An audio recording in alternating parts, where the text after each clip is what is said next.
Hello friends, welcome back to another episode of Magic Mondays. Today we're looking at Artificethoptery, a word that I made up that I think is pretty self-explanatory. And our commander this week is Saheeli, Filigree Master. 4 mana for a 3 loyalty planeswalker. Add a loyalty to scry 1. You may tap an untapped artifact you control if you do draw a card. For -2, create 2 1/1 Thopter artifact tokens with flying with haste. And with -4, you get an emblem with artifact creatures you control, get +1/1, and artifact spells you cast cost 1 less. So the idea here is to try to do that ultimate as many times as possible in a single game. So before we look at the deck, here is the breakdown. We've got 7 blue, 5 red, 53 colorless, 39 lands, and an average of 3.5. But again, because it's so heavily artifact, you're going to be reducing this if you can get off Saheeli's ultimate. 20 creatures, 52 artifacts, which includes a lot of creatures, 1 enchantment, 3 planeswalkers, and a battle and some lands. So we've got a Thopter, because it's Ornithopter, it's a classic. So I guess before, instead of going through this whole thing, let's look at the addendums here, right? The little things that add some flavor. So artifact spells you cast cost 1 less. That's great to get out early. It helps get the deck rolling. Here's our 1 battle, the Invasion of Kaladesh. Create a 1/1 Thopter artifact token when it comes into play. And then it is an artifact vehicle that is called Aetherwing Golden Scale Flagship. And its power is equal to the number of artifacts you control, and it has a crew of 1. So, I mean, tapping a Thopter to get this to be a vehicle, and it's probably going to be fairly big when you do it. It just made sense of this deck. Third Path Iconoclast. Whenever you cast a non-creature spell, create a 1/1 colorless soldier artifact creature token. It's a lot of words. So the idea here is we're making tokens. We're making soldier tokens. We're making Thopter tokens. We're getting artifacts out quickly. So it's a really basic, frankly stupid deck. But I think it's kind of fun to play. So we have like the Mecha Titan core, where we exile this and 4 other artifact creatures and/or vehicles you control to create Mecha Titan, a legendary 10/10 construct artifact creature that has flying, vigilance, trample, lifelink, and haste, and it's all colors.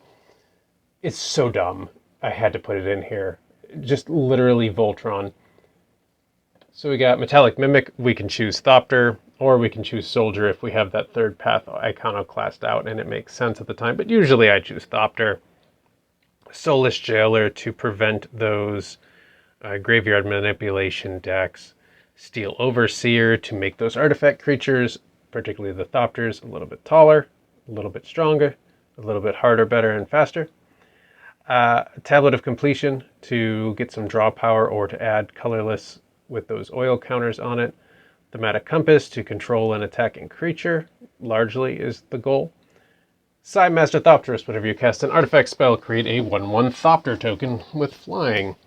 Here is one of our planeswalkers, the other Saheeli, the Sublime Artificer. Whenever you cast a non-creature spell, create a 1/1 colorless Servo artifact creature token. So with our main commander here, if we can get that ultimate off a couple times, then our artifact creatures keep getting +1/+1 over and over again. And instead of 1/1 Thopters, we might be making 3/3 or 4/4 Thopters, and 3/3 or 4/4 Servo tokens, and 3/3 or 4/4 Soldier tokens. Got a couple mana rocks. We got a Cloud Key to again reduce the cost of artifacts. Coalition Construct, choose one of those things, probably Thopters. So Thopters will get +1/1 because this guy's out. Foundry Inspector, again reducing artifact spell cost. Same a little bit later with the little owl guy whose name I'm forgetting at the moment. This guy, Gyrus Familiar. So some more mana rocks. Semblance Anvil to again reduce the cost of artifacts. Strixhaven Stadium for some mana and also the potential of winning with point counters, but it's mostly just about the mana. A couple of swords so that we can do some color hosing if need be, red-green protection or green-blue protection. Transmogrifying Wand is our main source, let's say, of removal. It only has 3 charge counters, but we do have some proliferation in this deck, so we can keep building up that charge counter stuff. It can be a very useful card.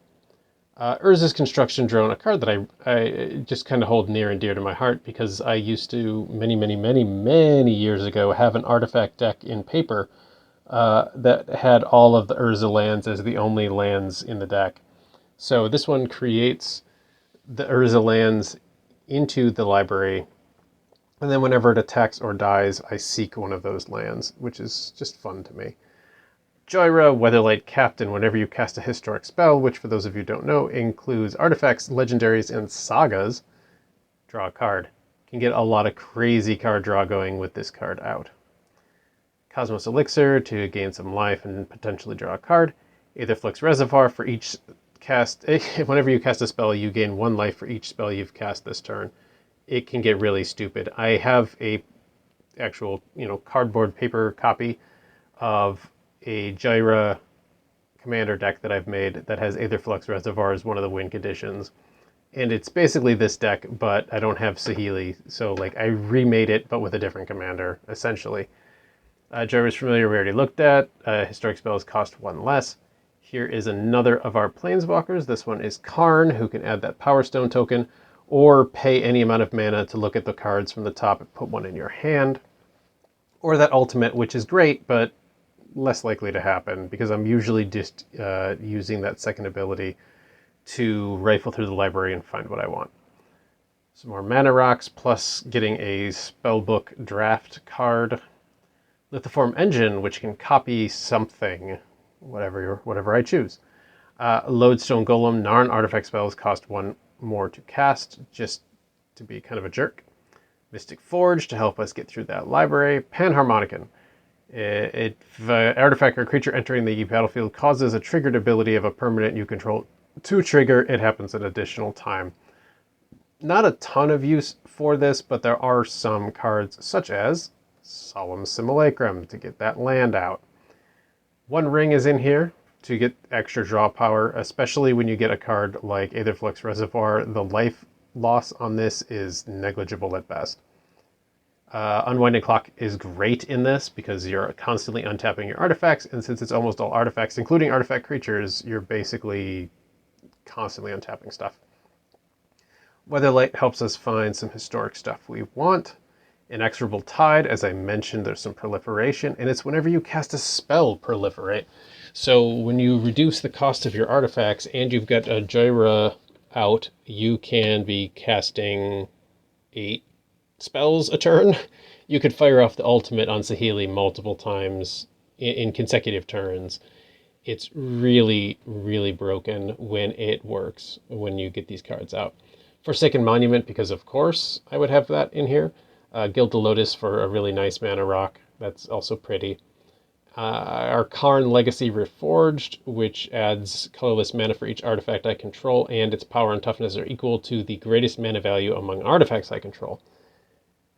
Just a few more left here, like Mishra's Self-Replicator, which I don't particularly like as a card, but in this deck it works so well because you could be doing 0 casting cost artifacts. You might do 3 or 4 in a turn.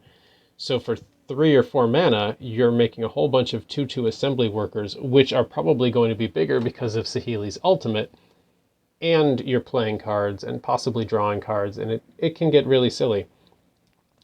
Paradox Engine, whenever you cast a spell, untap all non-land permanents you control. That's great with all the mana rocks, of course.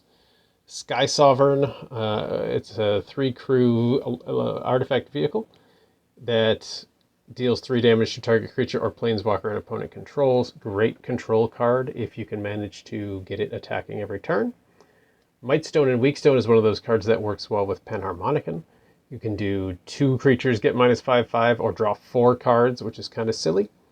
Ugin, because he's stupid broken, and colorless spells cost 2 less to cast.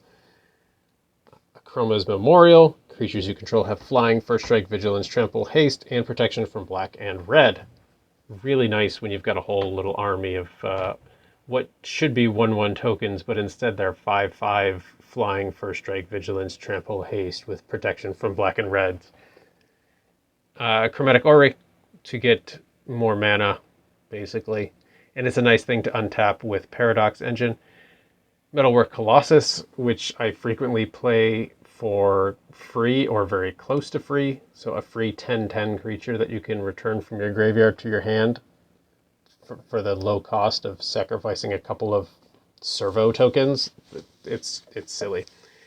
And finally, Stonecoil Serpent to have that reach ability and protection from multicolored. And then we just got some lands like this that we can make our Joyra indestructible if we have that opportunity. Mycosynth Gardens, because mostly it's stuff that is tapped to add colorless because of Forsaken Monument. Whenever you tap a permanent for colorless, add an additional colorless. So there's some color land, of course, because it's a red-blue deck, but Faceless Haven's in here. Inventor's Fair is in here, which helps us search our library for an artifact card. It helps us gain some life, and it adds colorless. Karn's Bastion to proliferate. Murex to add colorless and create might tokens if we so choose. And we could make some 4/4, 5/5 might tokens. That's kind of neat.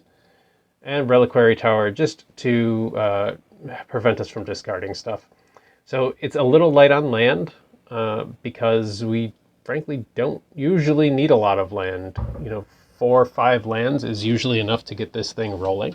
So without any further ado, let me just say, please be kind to yourselves and each other, and let's get to some games. We'll see you next time.